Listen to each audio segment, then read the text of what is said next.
গতকাল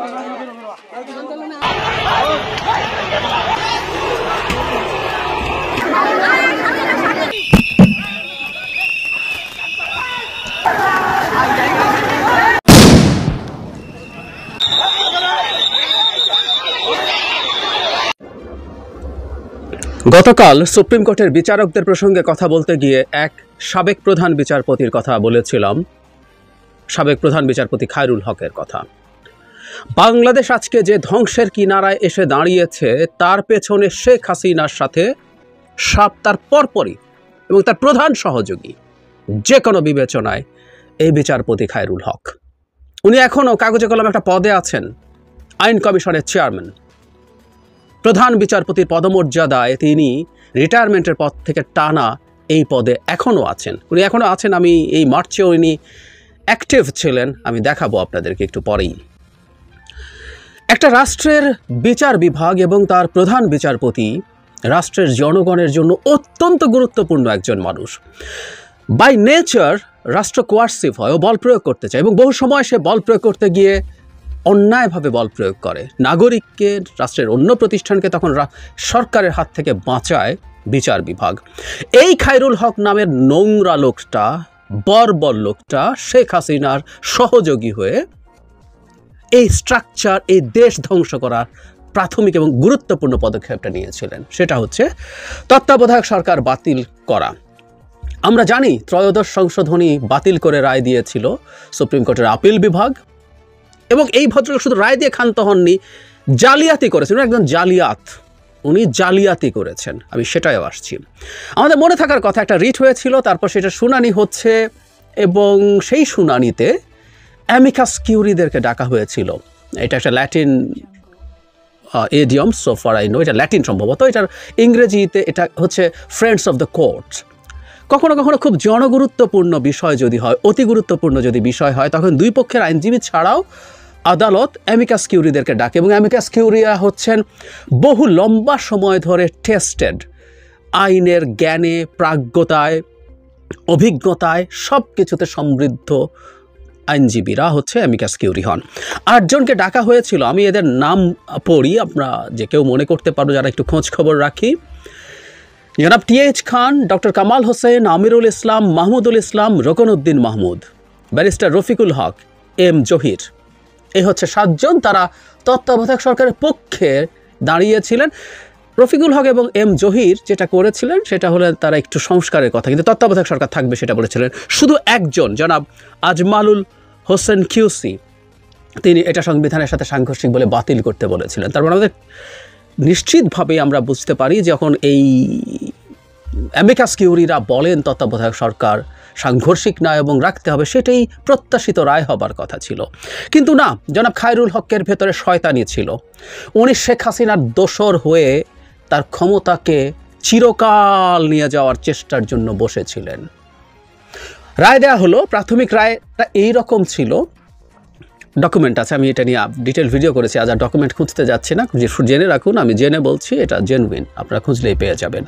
প্রাথমিক রায়ে বলা হয়েছিল তত্ত্বাবধায়ক সরকার ব্যবস্থাটা সংবিধানের সাথে সাংঘর্ষিক, গণতন্ত্রের সাথে সাংঘর্ষিক, তাই এটা বাতিল করা হলো। কিন্তু জনগণের নিরাপত্তা এবং কল্যাণই যেহেতু সর্বোচ্চ আইন, তাই পরবর্তী দুটো নির্বাচন ত্রয়োদশ সংশোধনীর অধীনে, মানে ত্রয়োদশ সংশোধনীতে আমরা তত্ত্বাবধায়ক সরকার এনেছিলাম, অধীনেই হতে পারে। তার মানে এর জন্য সংবিধান সংশোধনের কোনো দরকার ছিল না। আওয়ামী লীগের পর শয়তানি করে মূল রায় আসার আগেই সংশোধন করে ফেললো, পঞ্চদশ সংশোধনী করে তারা তত্ত্বাবধায়ক সরকার বাতিল করে দিল। কিন্তু এই জালিয়াত খায়রুল হক মূল যখন রায় লিখলেন, তার মধ্যে এই যে দুটো টার্মের কথা সেটা ওনারা পর্যবেক্ষণে নিয়ে গেলেন এবং সেখানে লিখলেন সংসদ চাইলে ব্লা ব্লা ব্লা। নো, প্রাথমিক রায়ে বলা হয়েছিল তারা মনে করছেন পরবর্তী দুটো হোক ত্রয়োদশ সংশোধনীর আন্ডারেই, কারণ এই সিস্টেমটা দাঁড়িয়ে গেছে এবং জনগণের সিকিউরিটির জন্য, কল্যাণের জন্য এটা দরকার।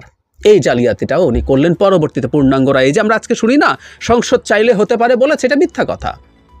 প্রাথমিক রায় এটা ছিল না, এবং বাতিল করাটা ইটসেলফ আমরা মনে করি অত্যন্ত অন্যায় কাজ হয়েছে, গর্হিত অন্যায় কাজ হয়েছে এই খায়রুল হকের নেতৃত্বে। আর অন্যরাও ছিল, কিন্তু মূল নাটের গুরু এই ভদ্রলোক। এবং আমরা দেখব এরপর অত্যন্ত বেনিফিশিয়ারি হয়ে উনি আইন কমিশনের চেয়ারম্যান অনন্তকাল থেকে যাচ্ছেন, আর কোনো চেঞ্জ নাই। এটা উনি প্রধান বিচারপতির পদমর্যাদায় সেখানে আছেন। আমি খুঁজতে গিয়ে দেখলাম আইন কমিশনের ওয়েবসাইটে 24/3/14 মানে মার্চের 14 তারিখেও আইন কমিশনে প্রোগ্রাম হয়েছে। প্রোগ্রামটা এরকম, আমি একটু পড়ি।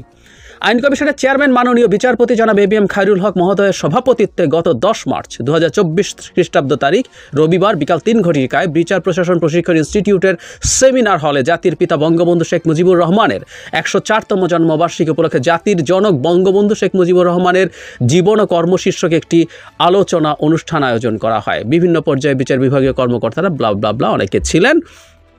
কে ছিল এর মধ্যে? এছাড়া ছিল আলোচক হিসাবে ছিল মুনতাসির মামুন, অতিথি হিসাবে ছিলেন আপিল বিভাগের বিচারপতি জুডিশিয়াল সার্ভিস কমিশনের চেয়ারম্যান ইনায়েতুর রহিম, রিজাইন করেছে, সেই শপথবদ্ধ রাজনীতিবিদ।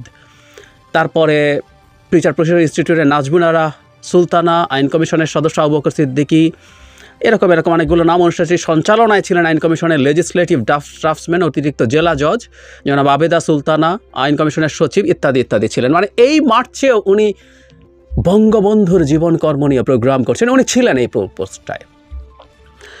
আমাদের এই ভদ্রলোককে খোঁজা দরকার। কেন দরকার আমি মনে করি, ওই যে বলেছি যে শেখ হাসিনার এই বিভৎস নোংরামিটা এই দেশের ক্ষমতাকে কুক্ষিগত করে দেশটাকে ধ্বংস করাটা সম্ভবত না যদি এই ভদ্রলোক তার লিস্ট বিচারিক প্রজ্ঞা সততা নিয়ে দাঁড়াতেন, তাহলে এই পরিস্থিতিটা হতো না। বহু জায়গায় বহু দেশে আমরা প্রধান বিচারপতিকে সরকারের সাথে ক্ল্যাশে যেতে দেখেছি। পাকিস্তানের মতো দেশে বিচারপতি ইফতেখারের কথা আমাদের মনে আছে, বা ইভেন বাংলাদেশে পরবর্তীতে SK সিনহা, উনি আগে নানান সমালোচনায় সমালোচিত ছিলেন, ট্রু, কিন্তু উনি একটা খুব গুরুত্বপূর্ণ পয়েন্টে, সেটা হচ্ছে বিচার বিভাগের পূর্ণাঙ্গ পৃথকীকরণ নিয়ে উনি সরকারের সাথে ফাইট করেছেন, তার জন্য হয়তো তাকে পদ ছাড়তে হয়েছে।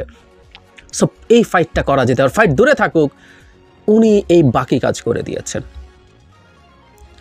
এই লোকের খোঁজ আমাদের করা দরকার। দেশে থাকুক, দেশের বাইরে থাকলেও এই মানুষটাকে আমরা কোনোভাবেই যেখানেই দেখি না কেন তাকে আমরা এই ব্যাপারগুলো দাঁড়িয়ে স্মরণ করিয়ে দিতে হবে। স্মরণ করানো বলতে মুখেই, আমি কারো উপরে ব্যক্তিগতভাবে আক্রমণ হামলা কেউ করেন আমি কোনোভাবেই সেটা সমর্থন করি না। আর দেশে যদি থাকে তাকে ধরতে হবে, বিচার করতে হবে, কারণ দুর্নীতি মানে শুধু ফিনান্সিয়াল করাপশন না। আমরা এই একটা রং পারসেপশন আমাদের সোসাইটিতে আছে, টাকা পয়সার ঘুষ খেলেই দুর্নীতি না। বিচারপতি খায়রুল হক যে দুর্নীতি করেছেন, যে অন্যায় করেছেন, যে অপরাধ করেছেন, সেই অপরাধ মানে শত বিরাট ডাকাত মিলে, হাজার বিরাট ডাকাত মিলেও হয় না। একটা জাতি, একটা রাষ্ট্রের এক্সিস্টেন্সকে প্রশ্নের সামনে নিয়ে আসে এই খায়রুল হক। শেখ হাসিনার পরে যদি কারো নাম আনতে হয়, সেটা এই খায়রুল হকের নাম আনতে হবে। তাই আমরা মনে করি, চারদিকে বলি, একে ধরিয়ে দিন যেখানেই যে দেখি না কেন, এদেরকে আমাদের বিচার করতে হবে। We must.